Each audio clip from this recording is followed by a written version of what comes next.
Hey guys, today I'm going to be showing you a quick tip on how to change the Microsoft Word settings so you can have a different header on each page of your document.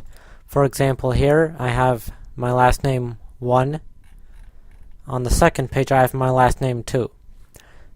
By default, Microsoft Word does this stupid thing where it keeps the same header for each page. For example, I type 1.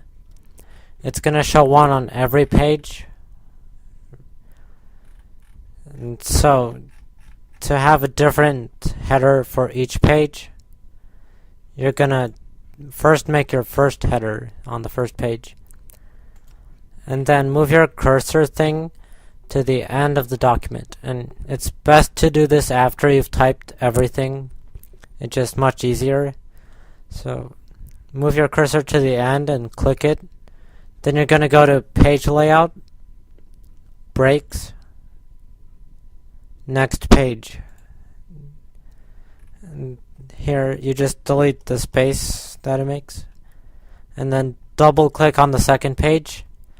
And it will automatically open this thing. You're going to unselect a link to previous. And then type in your next header, 2. And you'll see that is different from the first one. And you keep doing this for each page. So if I want to make a 3, I move my cursor to the end, go to Page Layout, Breaks, Next Page, and it makes this extra space. You can just delete it. Double click the heading or whatever you want, then change it to your third header, and make sure you first unlink to previous. See, and I didn't do it, so it changed the first one. Since it's section 2, it changed this one. So that's basically it.